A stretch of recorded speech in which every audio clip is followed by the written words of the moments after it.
Hello, everyone. Welcome to another episode of Business Fusion. I am Philip de la Vega with my co-host Carlos Raldidis. Today, we have the pleasure of having with us Julie Lyle. She's an investor, board member, entrepreneur, and a Fortune 50 executive. Julie, welcome to the show. Thank you. It's a pleasure to be here with both of you. Fantastic. Thank you for taking the time. Please give us a little background on, your early life, your jobs or positions you've held. Early life. Well, I'm. Most people don't know, but I was actually born in Brazil. So I was born and raised in Brazil. I lived throughout South Central America as a child and came to the U.S. When I was very young. Well, in my early school years, and then I've lived across the U.S. I think 17 different states and throughout Europe and Asia ever since. Followed my career from there. Oh, no idea. You fala português, então? Oh, not very well. my father says I don't speak anything very well. So No, that's fantastic. Give us a little background on your, professional life. Well, I actually studied law in school. I went to Tulane University. I was a law student there. And but when I graduated, I was out of money, had to get a job, got into sales. I had a headset, a cold call list, and started my career and ultimately ended up in marketing operations. And I started with, I was an entrepreneur. I bookended my career as an entrepreneur. Mm-hmm. So I have my own business for 11 years, which I sold to GCA and Leo Burnett many years ago. And then I went into corporate America. And most of my roles have been either chief revenue officer, chief marketing officer, or chief merchant for Raytheon, Walmart, Prudential, Barnes & Noble, and a few others. But I've also, well, for the last 8 or 10 years, I've been either an entrepreneur or an investor and board member. And that's pretty much me. That is fantastic. And today we're speaking with you as one of the episodes for our series on board members and boardrooms and all that. What got you interested in becoming a board member? Well, I actually, early in my career, when I had my own business, I served on a number of nonprofit boards. So I've actually done board work for decades, but it wasn't. And then as an executive or officer with these Fortune 50, Fortune 200 companies, I was typically a Section 16 officer. So I was an executive director. And it seemed a natural progression to become a non-executive director once I stepped out of those roles. You have a wonderful background. And we think it actually would be quite helpful to share with some of our viewers a little bit of what it's like to even get started on boards, right? So I'm going to ask you to take a little bit of a look backward, right, to one of those early boards. And what I'm especially interested in understanding for the benefit of our guests is, what really was the process like, right? So tell us a little bit about how you got selected for it. Was it something that you went out and sought, or you were tapped on the shoulder for? Take us through your initial training and onboarding, if you will. Just give us a sense about that. Well, so actually, Carlos, I think it depends on the board itself, right? Initially, I didn't go out looking for boards because I was chosen for boards based on people who worked with me and saw my work and knew my expertise and saw my leadership. They experienced my leadership and communication style, and they felt that I could add some value. But then there were a number of years when I wasn't involved in board work at all, and then got back into it after I stepped out of my permanent full-time jobs. And in most cases, for me at least, it was a recruiter that reached out to me, or in every case, it was either a recruiter that reached out to me and asked me to interview for a board seat, or it was someone that I had worked with or that I had some other affiliation with who had also seen my work and knew my expertise, and asked me to participate in a board capacity. You had mentioned before that they had known a little bit of your work, your knowledge, background, experience, that sort of thing. Besides coming obviously as a well-rounded business person, was there anything that you had to learn about really functioning on a board? Oh, there's a million things. And it's interesting that you all are doing this series now because it's very timely, right? The role of board members and the role of the board itself as a body has changed significantly, and I think will continue to for the decade ahead. It's always been an oversight and governance role, certainly, and learning about governance. And if in your professional capacity you're not exposed to the Rogers Rule of Order or Chatham House rules or whatnot, then you need to understand that for board service. It's a basic necessity. But the role of risk and governance and strategic oversight that boards are required to lend to their companies and to all the stakeholders involved is much greater now than it was in the early days that I served on boards. And so that requires good board members to really take very seriously continuous learning. And because all of the things, whether it's risk and cybersecurity and privacy laws that are expectations now of corporations worldwide, or whether it's ESG, or whether it's the new workforce environment, right? The new world of work, all of these things have significant impact or potential, right? To impact positively or negatively shareholder value. And even when we talk about shareholder value, it's really stakeholder value at this point. Board members are not just about creating value or maintaining and preserving value for investors and shareholders, but for every stakeholder, whether that's an employee, a customer, or client, or anyone who, even communities in which companies operate. Oh, and with all of that development going on, Julie, on an average, what would you say is the time required to be so prepared for a lot of these board meetings, with all of these events or happenings nowadays? What have you heard? What has been your experience? Well, Philip, the research that I read says 200 hours a year. And I remember a point in when I use that as a benchmark, I think that's a massive understatement in today's world. Really? Wow. Yeah. There's now, to be fair, some of what I would do to learn, to study, or to learn, or to research privacy laws for one board is applicable to the next board. So there is some economy of scale, if you will, if you do board service in multiple capacities, right? But some of it around, some of the work that I do in the blockchain crypto space has nothing to do with the other boards I serve on, and yet it has to be done. And it's very unique legislation. It's cutting edge technology. It's new consumer expectations. It's new audience groups, right? New media approaches, and if you're really going to add value to the board and really, frankly, stay up on the conversations at board level, you've got to do that kind of homework, and you've got to drive your own learning agenda. Those who have a sense about what boards are like, we recognize, and that's why I smirked when you said it was about 200 hours, because my suspicion is probably more like 200 hours per meeting. That's my sense. It can be depending on what's going on. I mean, some of the board decks I get are, 15, 17 pages. Some of them are 90. And it could be 15 pages from the same organization this month and 90 pages from the same organization next month.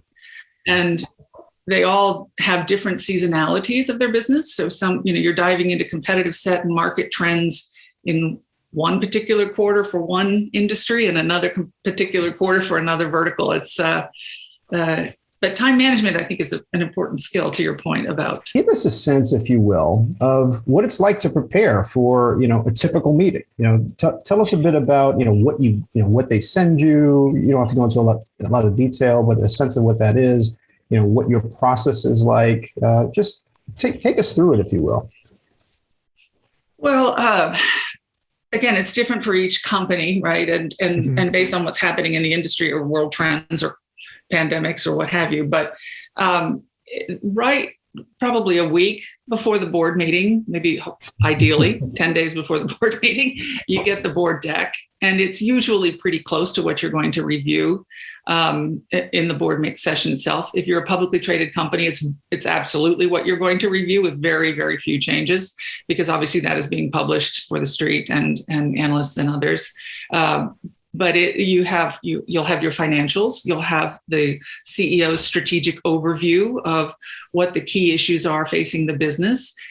Typically, she or he will provide the board with a very concise summary of the top priorities of the business, the last 90 days, what has been accomplished, the go forward 90 days, what is being accomplished. Coming out of the pandemic, every board that I serve on has monthly meetings. If they may be just an hour or 90-minute phone call, but the days of just a single quarterly meeting, I think that's long in the rearview mirror. So there'll be obviously the financial review. If there are any, there's always a cash management review. Where is the organization? How are they burning through capital? What are the reserves, which typically have been approved at board level as well? The operating rails, if you will, about cash management. And there's a risk registry that is typically reviewed at every meeting, at least once a quarter, where we talk about, are there any outstanding litigations matters? Are there any serious hardware or technology debt that needs to be addressed? Are there physical plant leases that are coming up that need to be, are there any new environmental requirements or public policy issues that have to be dealt with?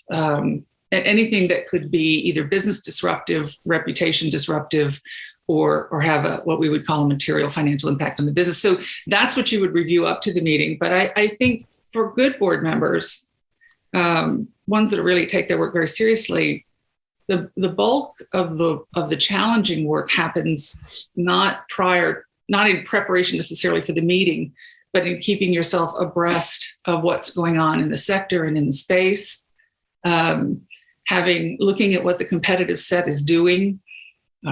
I sign up for mailing lists and participate in surveys and read all sorts of research reports, and also maintaining your network. I mean, really doing network outreach and making sure that if I feel like we're facing a challenge, or if we decide to do a merger or an acquisition, are there 3 people I can call that can give me a deep dive, a very informed, hands-on dive as to what to look for, what to watch out against, questions to ask, things to consider, et cetera, because often that network is as important as anything else. I'm getting the sense that, a typical day in your life is made up of reading a variety of different content, reaching out and having conversations with a number of people, getting a lot of aha moments, or in some cases, I got to look a little bit more deeply into that. And, you're doing your own personal research. I sense there's a lot of Googling going on. You're out there trolling the internet for all kinds of information. You're in effect, really trying to become an expert almost on any of the issues or subjects that are going to be in that board deck. Is that a fair statement? It's a very fair statement, Carlos. And it's, obviously I can't be an expert on everything. And my boards range from, sustainable cotton manufacturing and production in India to loyalty services and couponing in Europe to blockchain. So, I mean, they span the gamut. I certainly can't know it all, but I have to have a network of people and resources that I can tap into very quickly, and maintaining that list and making sure that they're fresh and current. And that I can, that 6 degrees of separation. Can I get to someone who knows someone who can help me answer questions and be an expert resource for me is essential. Very, very informative. That's really great to hear. Yeah.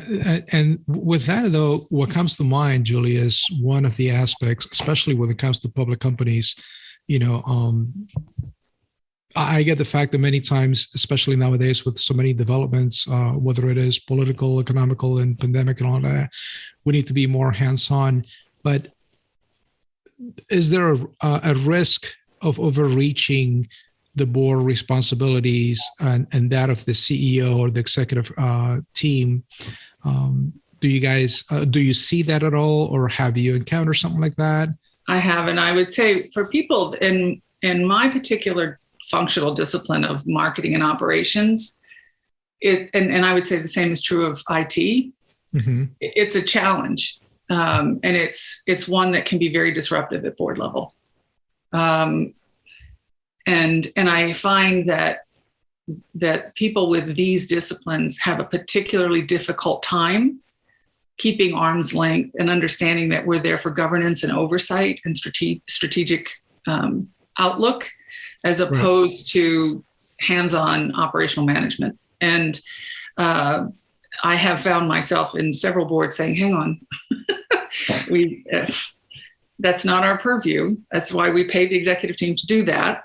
Come back to us with 3 or 4 plans and a recommendation, and we'll let you know if we should be veto right more than anything else. I think the important thing for a good board member to do, and the reason I say, for me at least, it's important to stay abreast of trends and relevant industry movements and policy, et cetera, is because diagnostics at the board level is extremely imperative. Mm-hmm. The ability to see that the executive team is not working in tandem as a leadership group. They're not all aligned on the vision or the direction, or that in one particular functional area, there are recurring gaps that could become business disruptive and need to be addressed, or that we're blindsided on particular areas of trends, of risks that are coming around the corner.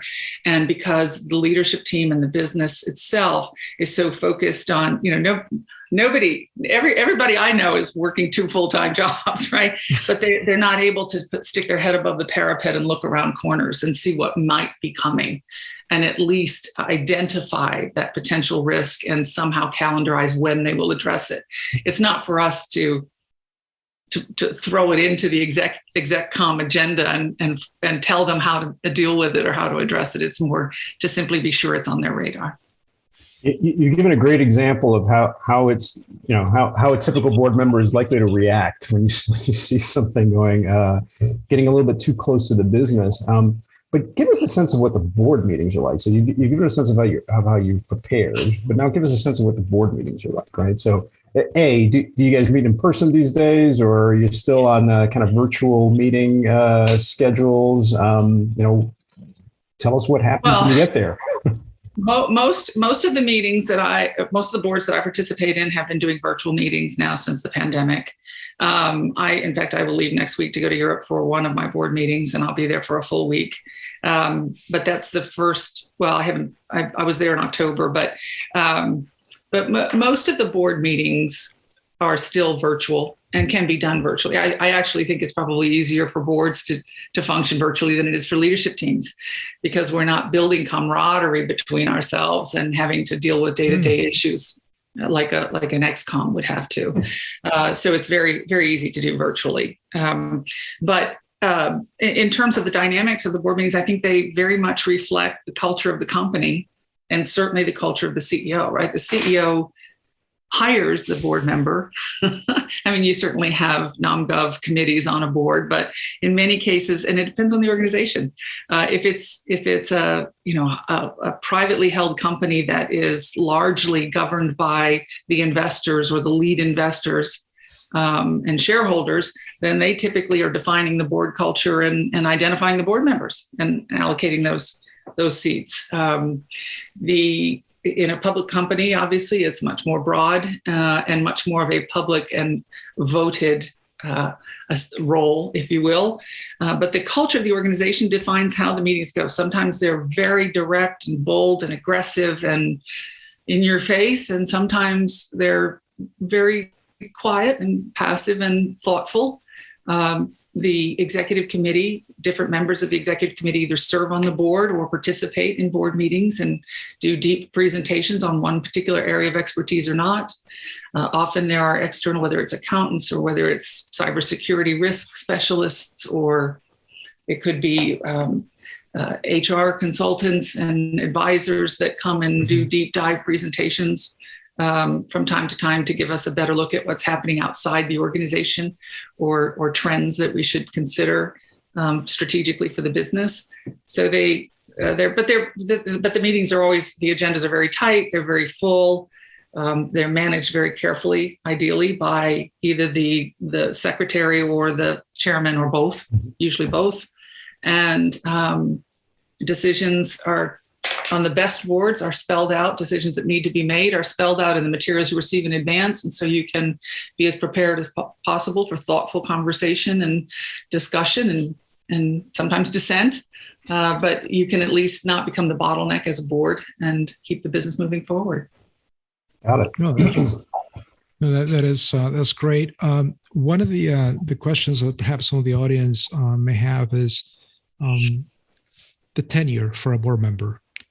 Our board members are usually just, I mean, I've been in different boards and sometimes it's a 2-3 year, tenure. But when it comes to public boards or some private equity, the tenures are established by who the investor is, right? Well, what has been your experience? Or what have you seen? My experience has been all over the board. No pun intended.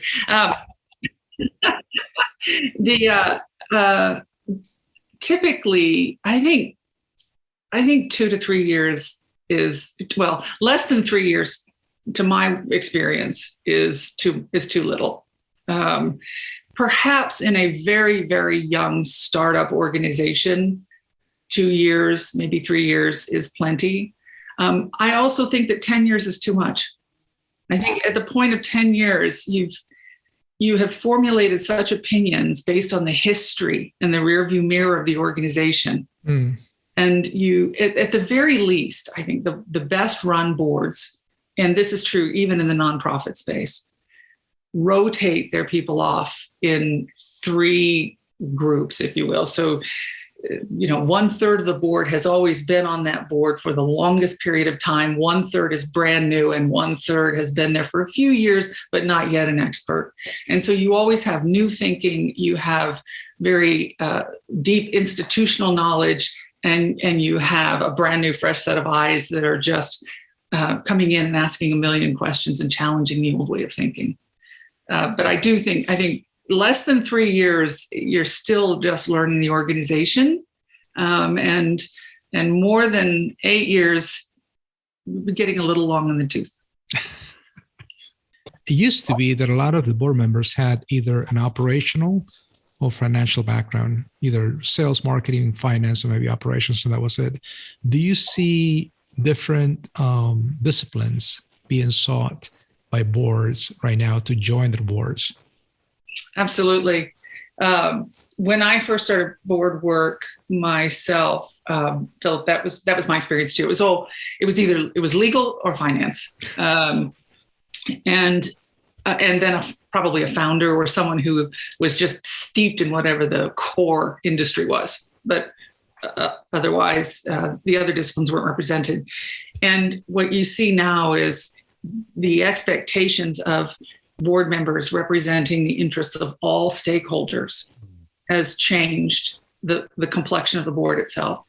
In addition, the pace with which technology and marketing and public policy around privacy and data management and the speed with which those things are changing, as well the implications in terms of corporate risk. You can't not have those disciplines represented at board level, or at least very actively engaged with the board, and be truly delivering solid corporate governance, because any one of those can derail a business in our worlds today very, very quickly.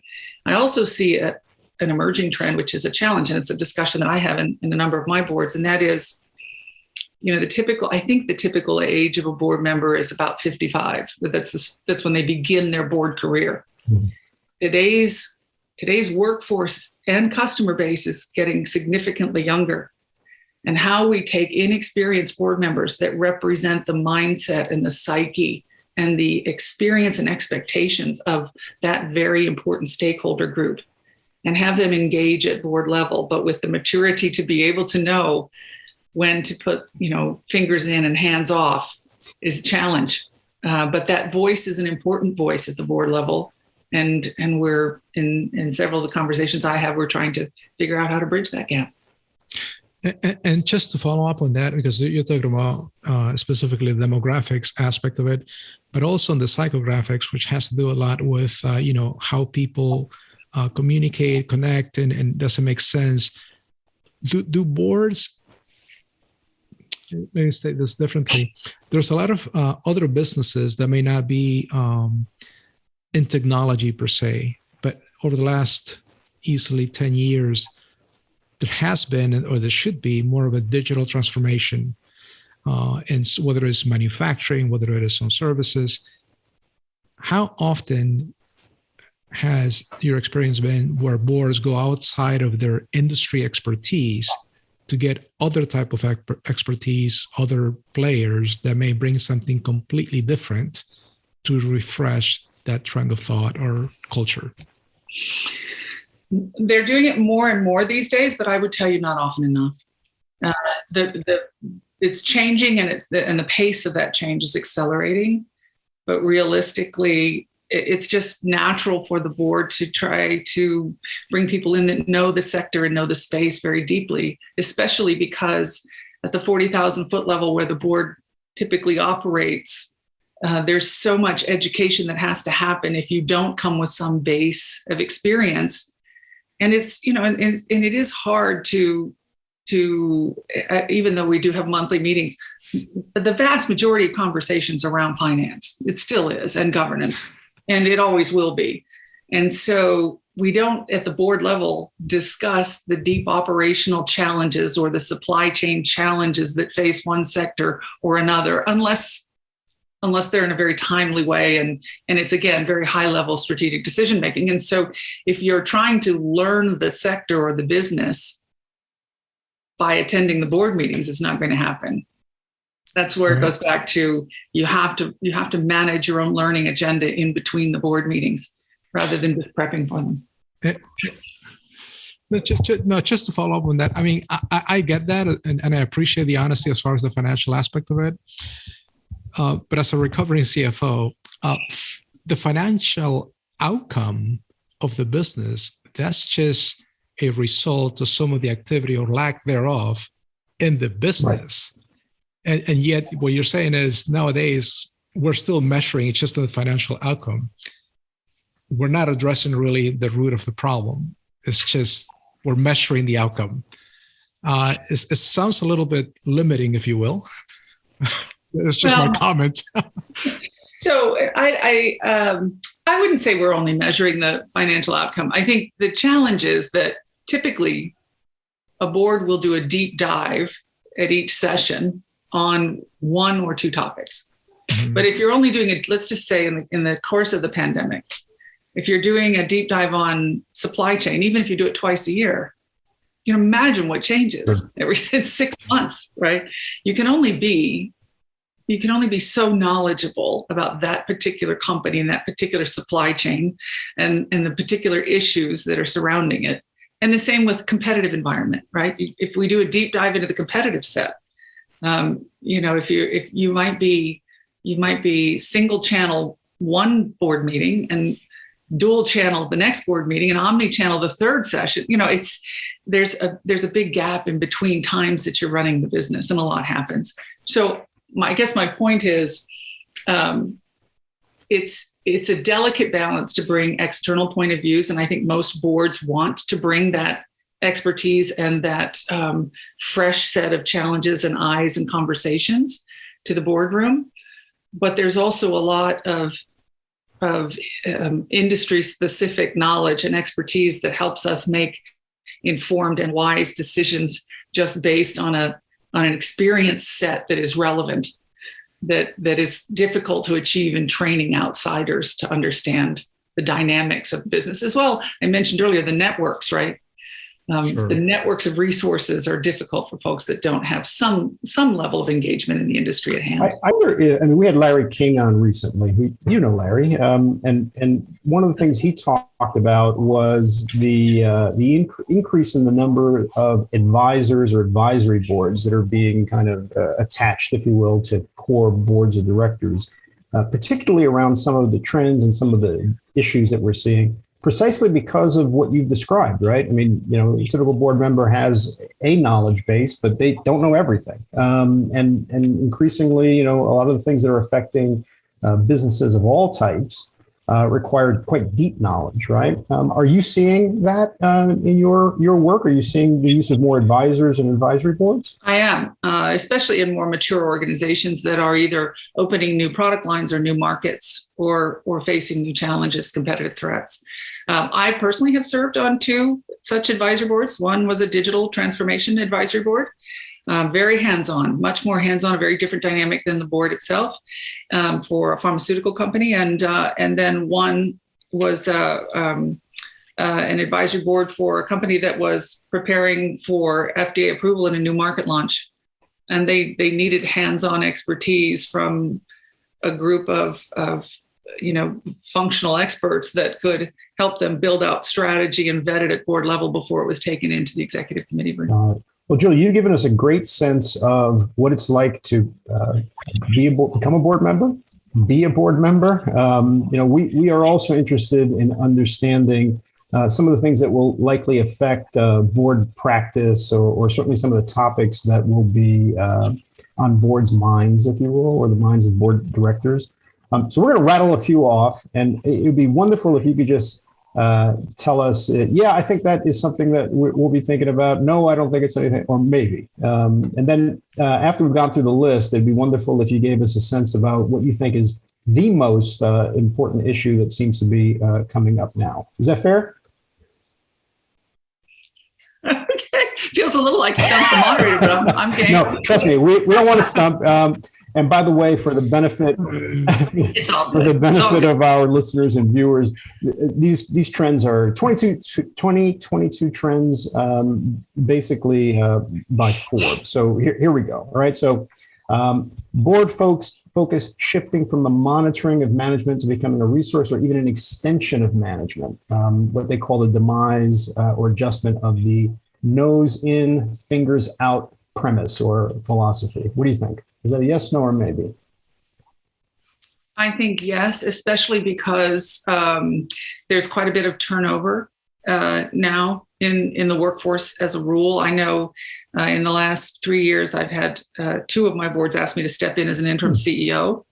I've had, and at different times I've had, the board has asked myself or other colleagues to step in and to really take a far more hands-on involvement in one particular functional area or with one key initiative or another. It could be succession planning, it could be go-to-market strategy, it could be inventory management, could be anything. And different people on the board are asked to step in. You actually might have answered the second one as well, but I'll just spit it out here and you tell us.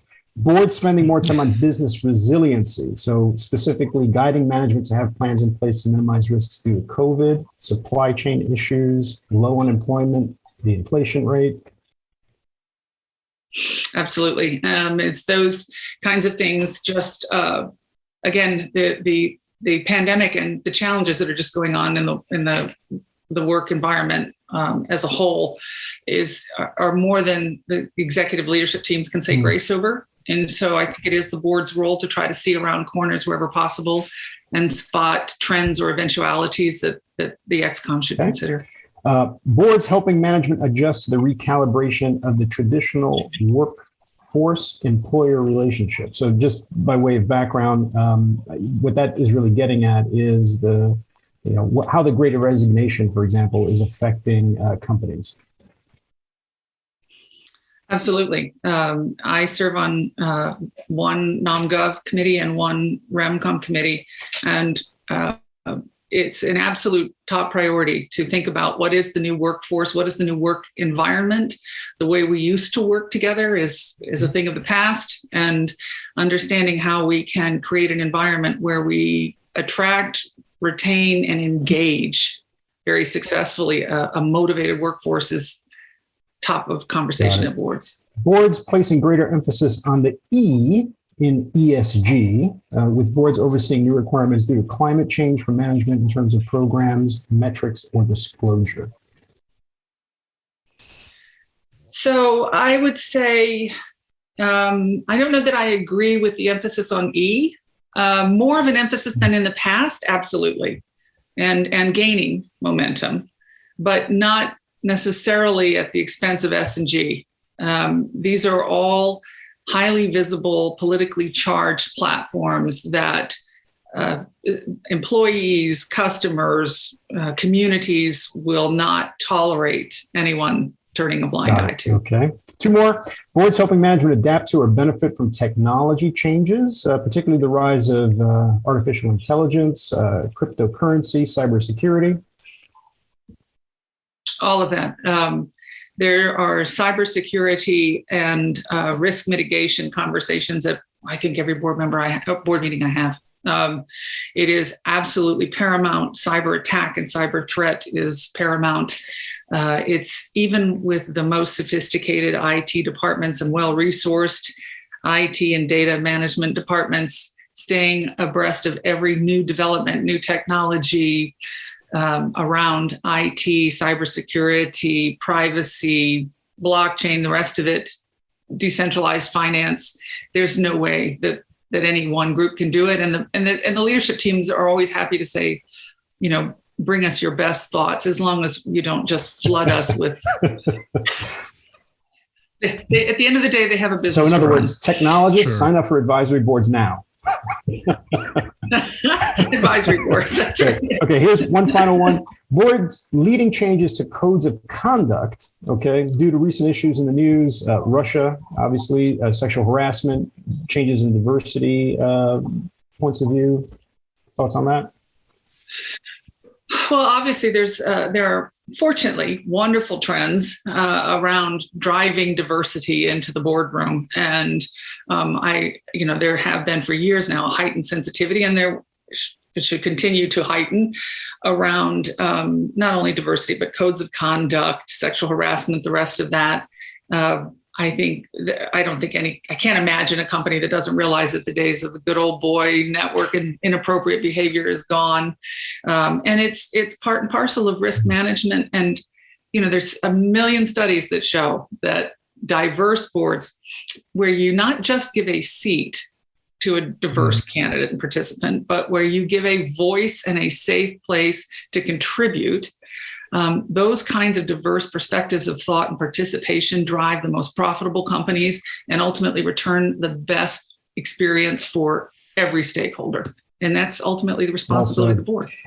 Of all the ones that we mentioned, does anyone stand out as being, preeminent, especially important right now? Right now, I think cybersecurity and the new world of work are the two that are top of mind, because both are changing literally by the hour. And there is, and both, the difficulty with both of them is there's not an end point, right? It's a journey, and it will continue to evolve. And there is no perfect decision, but there is a better decision. And balancing when to pull the trigger on those decisions is essential, and being flexible and making sure that you're really being open-minded and taking in as many different points of view and different resource alternatives as possible is important. Those are wonderful points, and thank you for playing our game. Ding, ding, ding. 20 questions. My prize. It's in the mail. But I like that. I know, right? I like that, Julie. There is no perfect decision. It's just a better decision. And with that in mind, I like to ask you a question. What advice would you give yourself, a younger Julie, let's say in her 20s, knowing all the experience and, achievements and the journey you've had thus far? What advice would you give a younger Julie? I would say, and this is true whether it's for board work or for career work, but it's as early as possible, understand and embrace your superpower. I mean, really, it's one thing to try to improve yourself and to be good at many things and to deliver value, right, where you can. But know what you're good at and know that gift and that blessing that has been given to you, and build from there. And don't be afraid to say, this is my superpower. This is how I can make a difference. This is how I can add value in a role, in a family, or at a board. That's what I would do, I think. Great advice. That's awesome. I've never heard that before, Carlos. A Great advice. superpower. I like We're still that. trying to figure I out like hours. that That's what it is.